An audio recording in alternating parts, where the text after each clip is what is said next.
Hello, welcome to Ephemera Files by Tommy, and today I am going to be doing something to help get rid of a bunch of these strippy scraps, and especially the ones that are mostly white. And I keep these because I do have something in mind to make them useful. And sometimes I use the ones that have a little bit of print on them. That still works well too.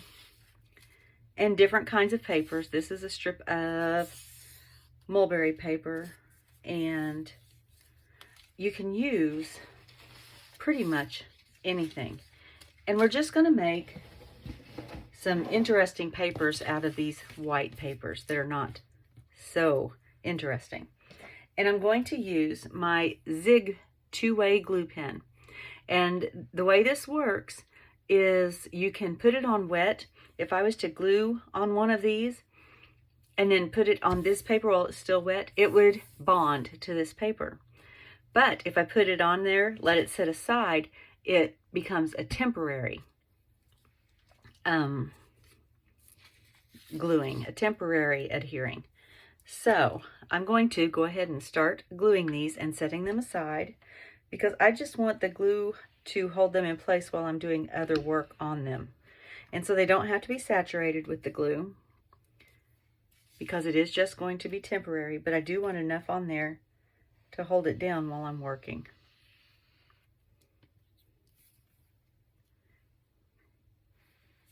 And it says that the glue is blue when it's wet and white or clear when it's dry.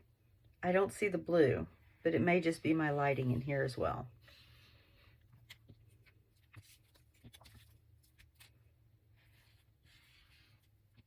Okay, I have glued all the strips, and now I'm going to let them dry for just a couple of minutes so that they are in the repositionable stage of the glue. All right, so they are to the temporary tack stage. And what I am going to do is just lay them in strips on this piece of paper, although I didn't leave myself a place to put the piece of paper while I was doing this. Let me scoot these out of the way real quick. All right, and I'm just going to line them up across the paper. You don't have to cover all the paper. The paper is mostly to give you a little control over the strips.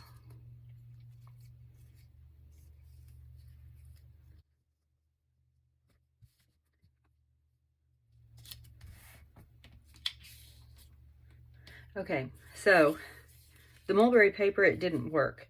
I think that the glue is so watery that it just soaked right in. It's not sticky at all.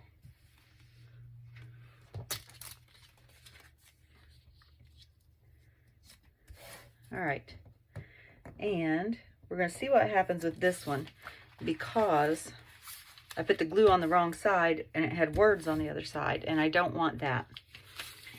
So I don't have the paper full, but you'll be able to see what you're doing. You want to do the removable non-permanent, because you're going to be able to peel these back off afterwards. Now, the next thing I do is I get a large background stamp if I have one. If you don't have a large one, any background stamp will do. I just wanted to use a large one because it will cover more area quicker. And I'm going to use a lighter color first with this big background stamp. And I am using Distress Oxide Salvaged Patina.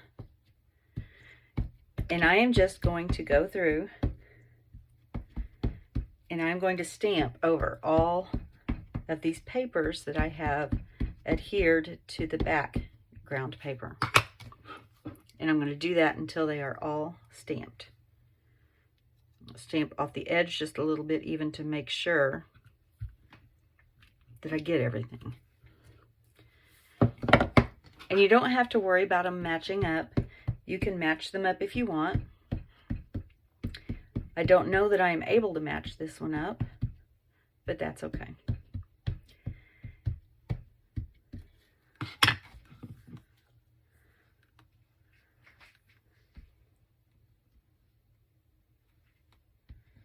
I am just trying to match the edge of the page if I can, though.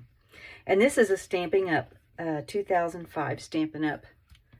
Block, if you're looking for it. I don't know the name. I didn't buy it new, I bought it used. But I really like it. This is one of my favorite background stamps, just because it lends itself to so many things. All right, so let's go here.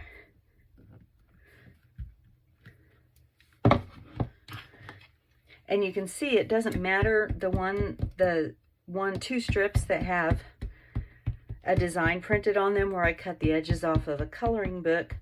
It's not going to matter. It will just add to the design.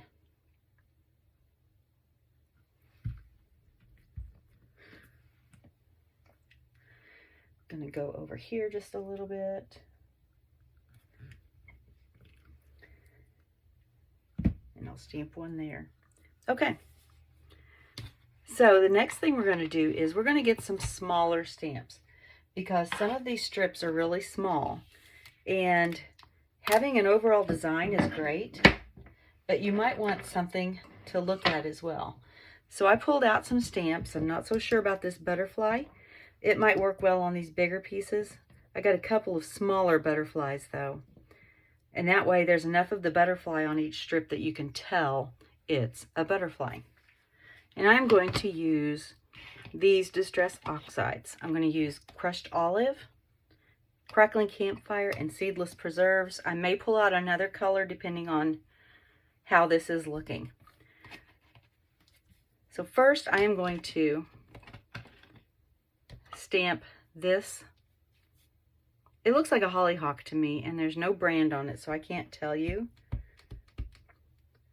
where I got it from. Well, I can tell you I got it from used. So, and I've actually had this one for a while. And we're just going to randomly stamp, and you don't have to go in any direction. I think that the flowers and leaves on this are small enough that even on the skinniest strips, you can tell that it is a flower or a leaf. And I'm not going to cover the whole page with it, but I am going to kind of go in a random pattern. And then I'm going to hit the other end. And I'm not worried about turning this end to end or whatever, because the strips are skinny enough that I don't have to worry about continuity or looking like, oh, that's just a row of stamps, which I don't think anybody would care about anyway. But, and I'm going to put another row down this middle, and I may turn it this time just because I can.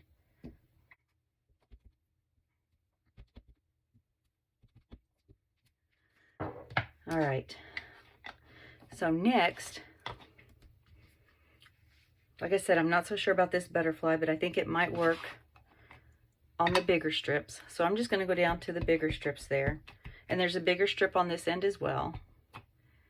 And my granddaughter used this stamp, so we may get some interesting colors on there, because I'm not sure it got cleaned off very well. But that happens. All right. So, oh, yep, that turned out. All right.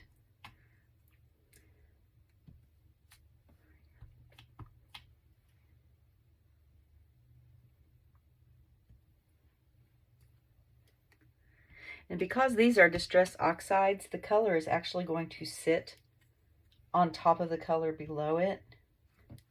You'll be able to see a little bit through it, but it's mostly going to sit on top. Like this butterfly, you can barely see the circles through it below, and that's actually what I want to happen. So that's what I'm doing there.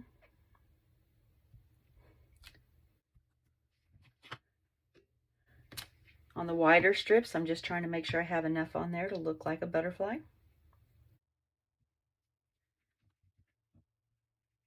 Oops, that one could use a little more ink. And because it's on a block, I'm guessing at how to line it up. Yeah, but see, that's the beauty of the strips, it doesn't matter. All right, so now let's get the smaller butterflies. And I may pull some more colors out. I may grab a yellow. Let's see. Let's do this butterfly. Let's try it in purple.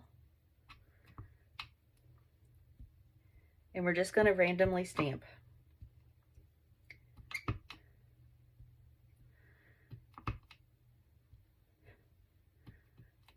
what's that saying? Love is like a butterfly. It brings joy wherever it lands. Maybe that's not right. I don't know. You can correct me in the comments.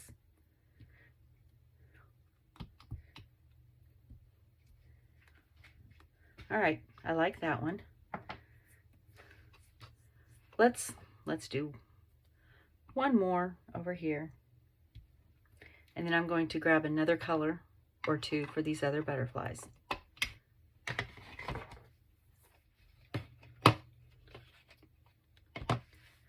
All right, so for these other two butterflies, I pulled out Wild Honey and Mustard Seed. Wild Honey has just a little bit more of an orangey feel to it, but it's kind of a yellowy orange. That's pretty.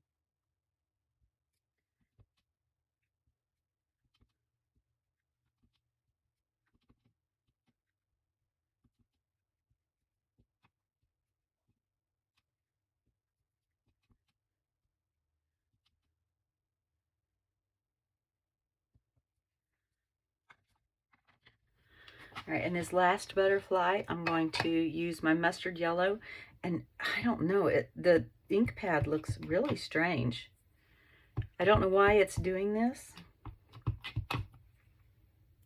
Oh, and see, I completely missed a strip, but that is too close to the Wild Honey, so I think I'm going to get a different color anyway. Let's go with some chipped sapphire.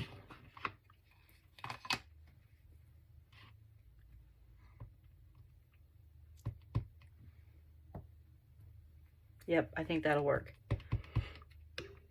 And so we're just going to throw some blue butterflies in there too.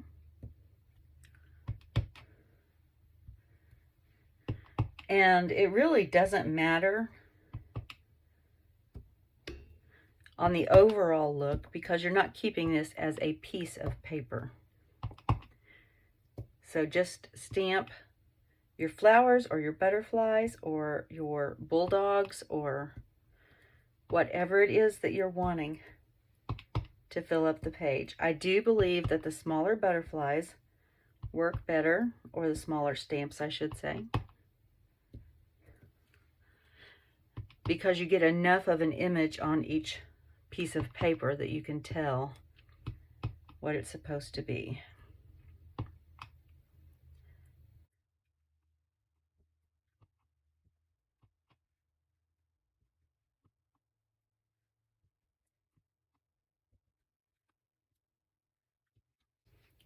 All right, I think I'm good with that.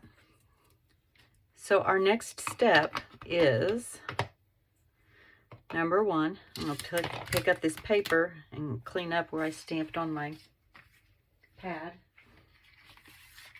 All right, I'm going to dry this real quick.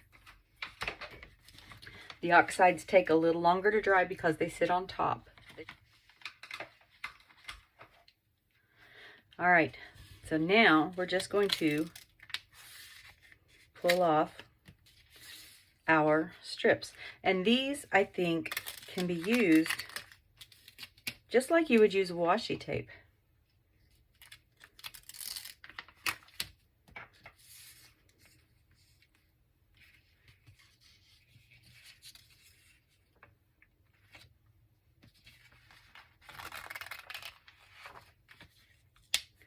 If you do not have the Zig two-way glue, you can use any kind of a glue that is repositionable. You could use repositionable sticky dots.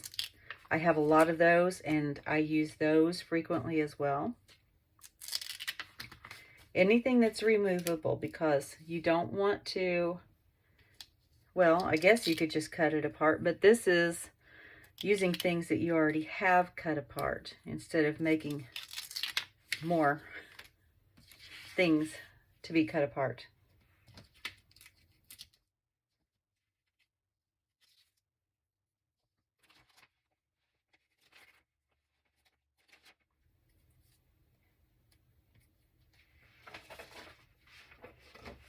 All right, I like the way these turned out, and I like not wasting, and these make pretty little adornments for cards and journaling pages and such where you just need a little splash of color.